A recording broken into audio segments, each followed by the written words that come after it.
And one. Folks, welcome. Today is episode 1 of the Chef Fit podcast with your man, Cameron, owner and creator of Chef Fit, and my co-host, the man, the myth, the legend, the POBG. Nice one. You know it. So today, chefs and anyone else who is listening, what we are covering on today's episode is basically the issue that chefs face with nutrition and what they need to do about it. So that's what we're going to be diving into for the next 30, 40 minutes. Peter, from your side of things, man, obviously being a chef and stepping into Chef Fit, like what was your nutrition like before you stepped into Chef Fit? Joe Cabo was the same as most chefs. You know, there was the long hours, the long days, the hard work, the stress of it all, and you're grazing as you're going along. You know, nobody eats worse than chefs, and people that aren't chefs, they don't understand it. They're like, oh, you're around all this good food all the time. You know, how come? You literally don't have the time, and it's from day one. It's from the start that in your head you don't have the time. You don't have time to, you don't get your breaks. You don't have time to do this. You don't have time for your holidays. It is part of the chef's mentality of things of you simply don't have time. Yeah. So you're grazing, and then you go home and you pick out. And you think you end up in that position. But I think what's important to look at is what does that actually result in? So when you started off and I was like, right, I'm in this position now where I'm just grazing, not really looking after myself as much as I should be, and not really paying any attention to what's going into my body food-wise. What's the end result of that? Like, where are you at? The end result, the weird way of explaining it is it happens overnight, but it takes 10 years. You know what I mean? All of a sudden you wake up and it's been 10 years, and overnight you've lost the run of yourself.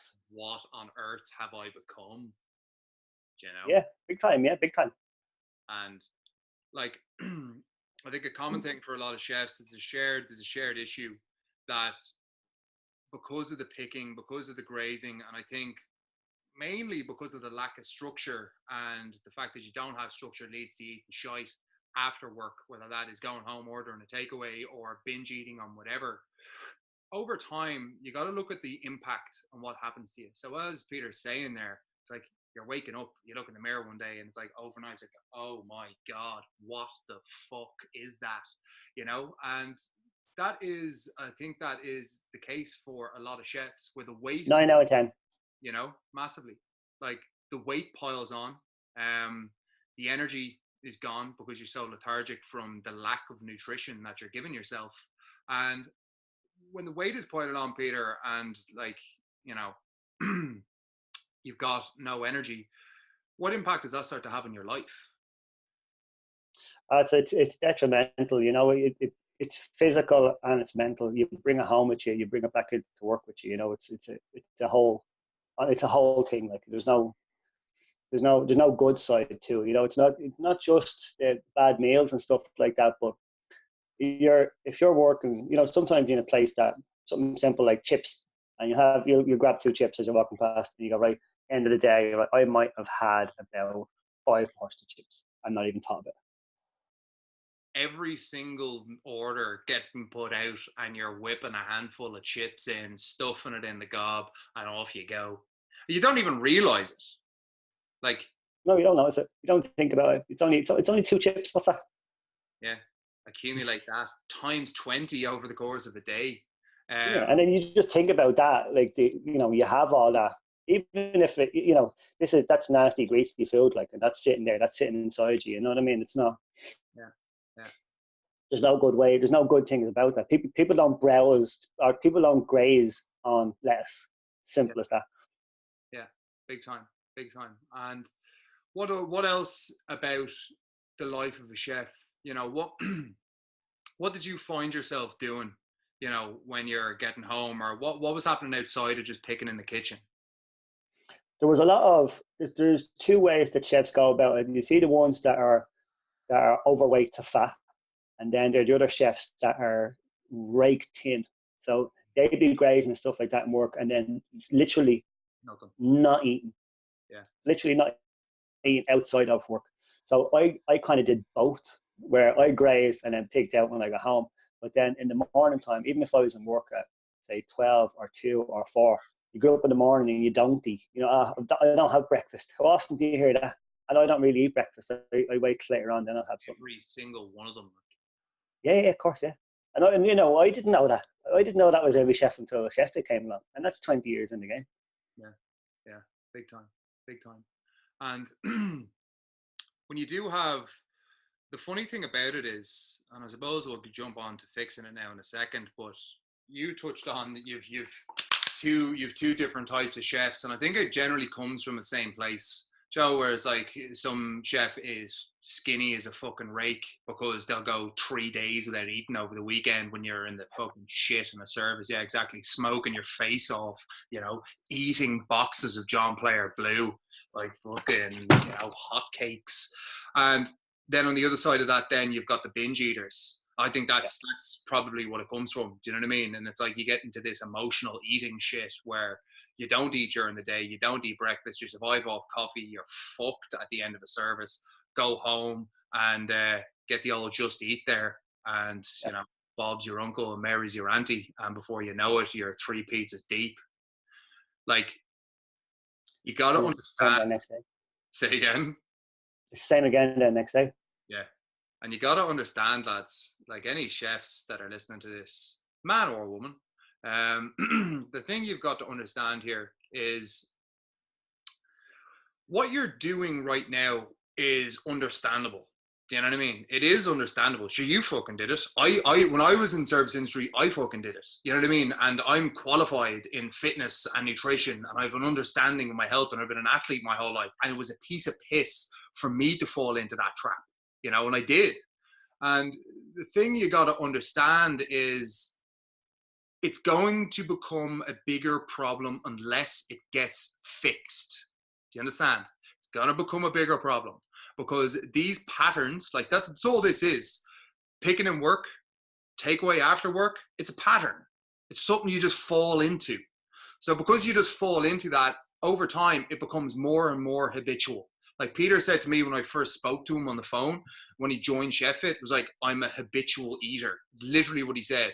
And that basically means that you've been doing this for so long, it's a coping mechanism to the stress or whatever. But over time, like you're going to get to a point where it's like, my body needs to be sorted. It needs to be sorted out. And what we're going to dive into is getting that sorted and what you actually need to do.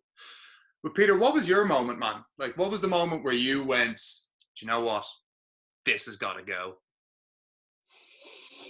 It was like I said earlier on, you kind of wake up and, you know, all of a sudden you're like, right, where, you know, what's going on here? You know, I coach a teenage football team, not being able to keep up.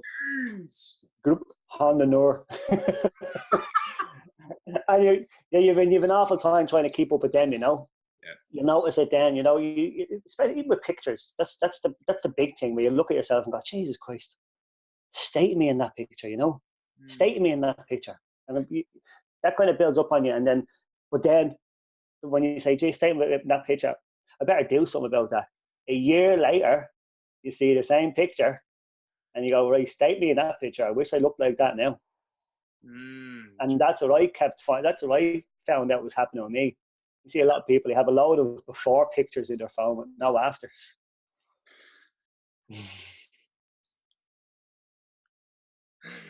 Load of before pictures with no after. That's a fucking big time. That is a great way of putting it. And I suppose we're all in the same boat that, you know, you get into those situations and you get a moment where it needs to be fixed. So what is the fix? Like, what is the thing that we need to do? Well, like from my side of things, nutrition is very simple. This is the problem that chefs face, and I'm going to go off on a bit of a rant here, so fucking maybe rein me in if I need to be, but like the problem that chefs face and the problem with nutrition, this goes across the board, but especially for chefs, is that there is a lot of absolute cuntology out there when it comes to getting yourself in shape, fitness, nutrition, all of it. There's a lot of bollocks out there. Do you understand? And the fact that there's a lot of bollocks means that you can get confused. It's like you've been walking on this fucking road for a long time, eating shite, grazing, not taking care of yourself. Eventually you're going to get hit and you're going to be standing at a crossroads. And at that crossroads, you've got many ways you can turn. You could fucking do Slimming World. You could go to Uni Slim. You could join a gym. You could fucking, try the Atkins diet. You could try the ketogenic diet. Some lad told me I should be fasting. Somebody came to my house and tried to sell me Herbalife pills. Maybe I should do this. Maybe I should do that. Maybe I should download this MyFitnessPal app and track how many fucking steps I took and how many, calories are in a leaf of lettuce. You can get very confused. You can get very, very confused and you get paralysis by analysis. And this is why a lot of chefs fail, because you've got less time. You've got less time to work with and you've got less headspace to work with because you're stressed. And because you're in that frame of mind, whatever you try, there's a less likely chance that it's going to work. Peter, how many diets did you try, or what did you try when you were trying to get it sorted? Tried them all. You name it, we tried it. We tried them all. It was more fad fitness plans that I was more into rather than diets, because a lot of chefs would turn around, oh, no, diet, no, sure, I'm a chef, I know what I have to eat, it's not that, I don't have time to go to the gym, you know what I mean? It's, I'm working all the time, but I don't have time, I'm too busy. Yeah, so with that in mind, it's like, what needs to happen to work around that? Well, chances are, if you're a chef, you do not have time for fucking about. You know what I mean? And it has to be, you have to stop thinking the way everyone else is thinking. You see, when like Chef Fit is created, it was geared towards, okay, how do we look at the life of a chef and how do we create something that fits in as a structure? So you need to keep things simple, KISS simple. Keep it stupid simple. That's what KISS means. That's the system that we use. So it's like with nutrition, and Peter can attest to this, what I make you do is this. Go shopping, buy nutritious gear, cook enough for a week, and eat 3 meals a day. And don't be a dickhead with your portions. Rinse and repeat, rinse and repeat, rinse and repeat. Over time, you'll add stuff to your repertoire. Jesus, should I be better off eating a bit of rice over a potato? Should I do a bit of carb cycling? Whatever. All that shit comes later. Worry about fancy shit later. Think about you're building the foundations of your house right fucking now. And you build the foundations by getting into the habit of prepping food for a week. Doesn't need to be complicated. Okay? Pot of chili, curry, stew, whatever you want, pal. Yeah. What's nutritious? What are you happy to eat? Good. Go and cook it for a week. Have half of it in the fridge, half of it in the freezer, and then fucking go at it. 3 meals a day. That's it. Stop making excuses. It doesn't exist, And I think the big thing is simplicity. That's the big thing with nutrition. And that's how it works. That's how you make it work. The simplicity of it. When you showed us originally, right, this is what we're going to do, and it took up a paragraph. That's all it took in the original plan, and then there was one page where you're showing examples, and it was done in blocks. You take, right, listen, see this block here, take one from there, take one from there, and one from there. This much of that one, this much of that one, this much of that one. You do that twice a day, and then for breakfast you have that and a protein shake, and you're not going to. There's no confusion there, And then when you're saying about building a foundation, for the first month, 5 weeks, 6 weeks, it was solid like that before we started messing around with the diet and trying to improve it and add stuff in and take stuff away and then do other diets. Yeah. But it was the simplicity of it that makes it work. Massively. Like, see, the thing about it is when you're standing at that crossroads, like I said, and you've got you're standing at a crossroads and you got a road to here, a road to here, a road to here. All of these diets and all of these things that you've tried, they're all ways of getting to where you want to go. The reality is it's not what the best one is. It's what one you can stick to long term. Like someone who's good consistently is always going to beat somebody who's great every once in a while. People are fudged. People, well, I'm all or nothing, and when I put my head to something, I fucking go and do it.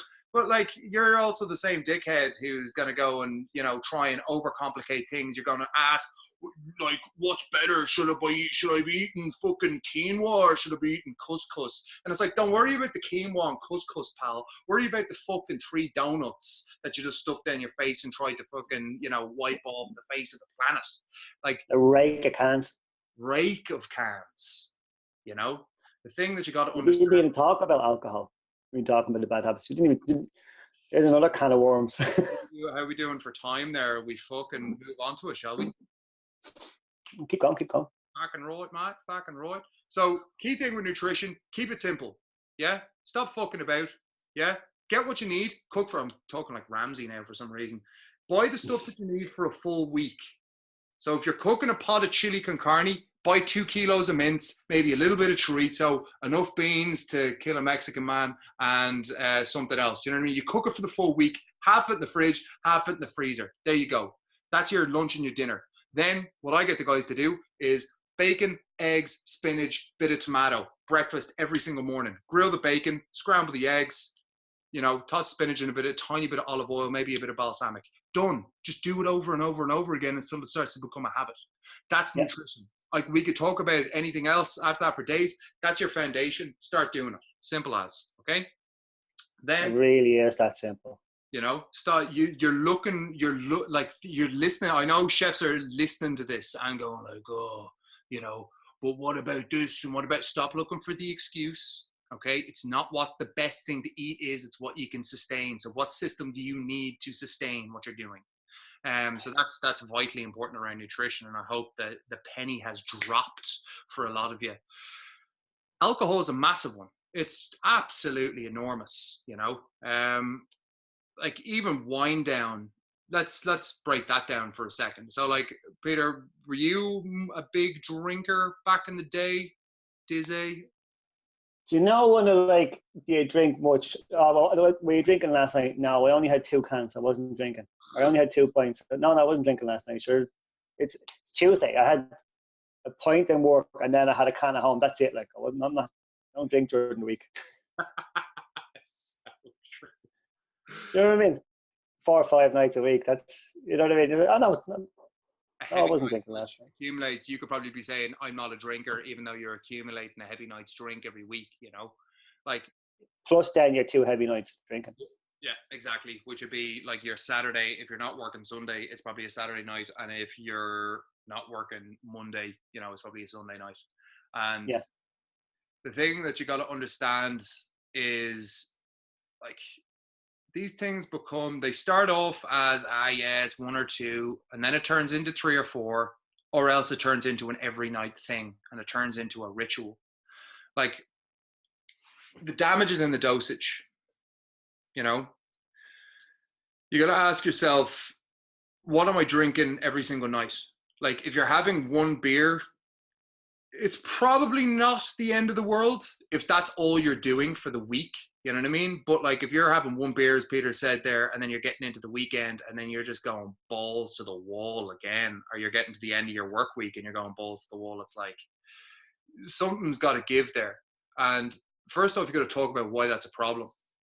Like, alcohol can be, really, really nice to have after a service or whatever, and it's that, delicious treat that you give yourself. But the reality is, when it becomes a regular fixture that's like an everyday thing, man, it really, really has a massive impact on you physically, and it has a massive impact on you psychologically. Like, alcohol is a depressive, it's a depressive, or a depressant, I should say. I can't even speak English. It's a legal drug no matter what way you look at it. Yeah, exactly. And with that, it's like the damage is in the dosage and the frequency. If it's a constant thing, you need to ask yourself the question, what am I doing here? Am I using it, or is it using me? And if it's using you, you got issues, and we got to get it fixed, Like, just because you're a chef does not make it totally normal to go, well, I'm just going to drink, loads every night because that's just what I do. It's like, you're burning the candle at both ends, pal, and you're riding the boat into the rocks. So what can we do? Like, my advice is this. First off, damage is in the dosage. So if you're going to have, like, you need to set yourself a number of drinks in a week. I would not potentially be going over, let's say if you're going to have a beer a night, that's fine, but that accumulates to 7 beers in a week, you know, which isn't the end of the fucking world. But if you're going balls to the wall once or twice a week and then you're drinking one a night outside of that, you need to get it fixed. So also, I'm sorry for interrupting, but from not exactly from a nutrition point of view, but when I joined Chef Fit, for the first month there was no alcohol whatsoever. Yep. And then after that, then you had, you know, we could have, if we wanted to, we could have our let loose night, you know. Yep. And not over this time, but just comparing now to before Chef Fit, the one beer at night it's a pint of bread. You know, it's a pint of bread with a load of sugar in it. It's not doing you any good, you know.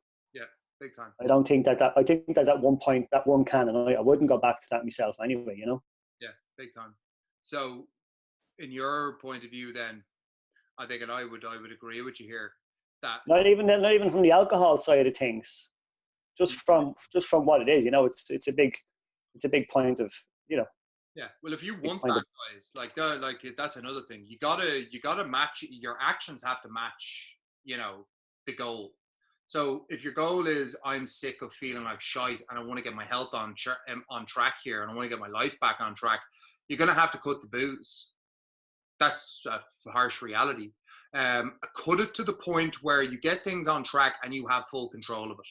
You know, because the reality is, if you want your body to change, you're not going to do it, you know, by drinking every night. Simple fact. My other tip then for alcohol would be you need to watch what like in terms of nutrition. Cans of beer, like as you said there, it's highly calorific. I think the clearer the alcohol, the better. A lot of the time, you know what I mean. So like, stick to whiskeys. Just stick to whiskeys. What am I talking? Get a bottle of absinthe there. There's my nutrition coach, trainer, and mentor. There, just told you stick to whiskey, lads. End podcast now. Thank you very much. I've taken what I need. I think it was clear when they put it in the pot still. No, but it is stick to gins and vodkas. That's what I should have said. Maybe even a tequila if you're lucky. That's what I do myself. I drink gin now.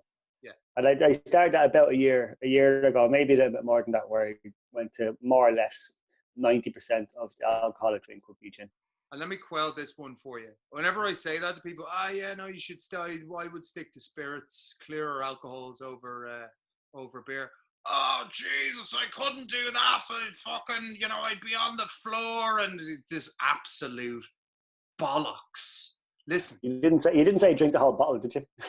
Fucking absolute cabbage. Didn't say drink the fucking bottle, pal. Like, one beer versus one gin and tonic. Massive difference. Twice the calories in a fucking beer. Do you know what I mean?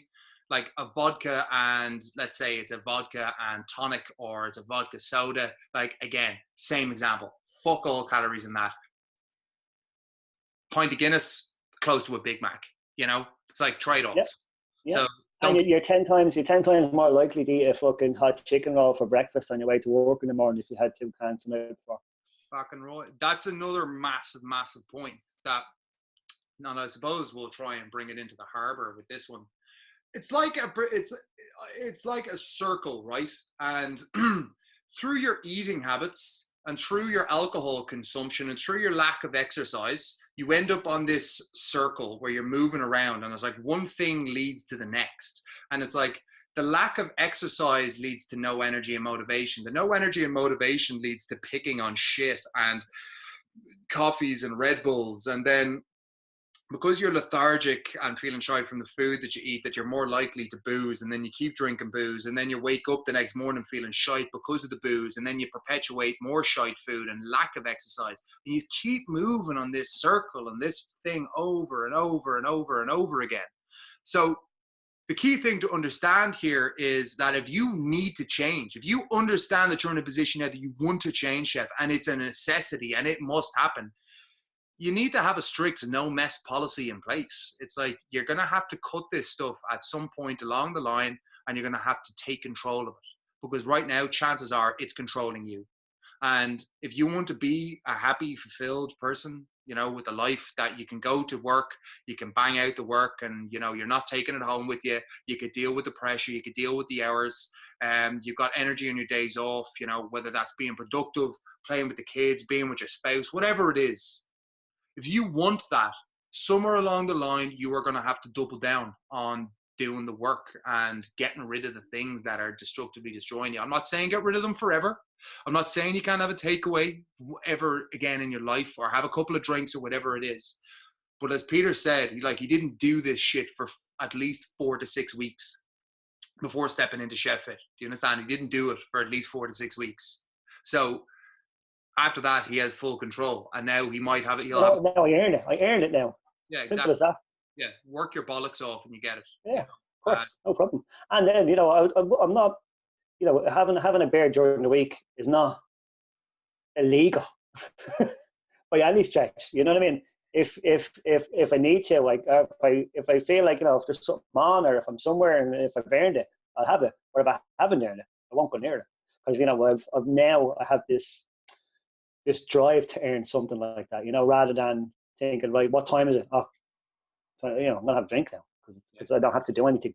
But if I was like, right, I'm after getting my gym sessions done, I've done a load of cardio, I'm after having a good day in work, I'm set up for tomorrow. Do you know what I'm gonna do? I'm gonna have a beer now. I'm not gonna go mental, but I'm gonna have a beer. Yeah, exactly. There's beer in that thing he's drinking out of there, folks. Anyway, like, that is the absolute best advice that you need to be given. You need to earn it. You need to be able to earn these things. And I think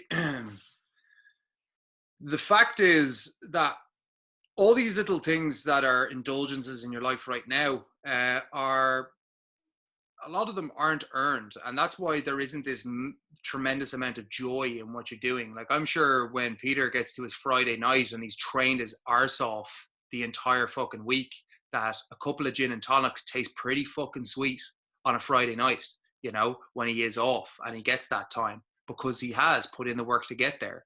And I think if you're just, going to that well every single day or every single night, whether that's shit food or whether that's bad, whether that's drinking or whatever it is, it's like you lose the joy in it. You actually don't get the benefit out of it anymore, and that's where you're 100%. And that's where your balance goes. Your work-life balance goes down the tubes because there isn't any balance. It's just this, like, perpetuating fucking extravaganza of just, mediocrity and shit. So it's the circle. It's the circle. Yeah, it's the circle of doom.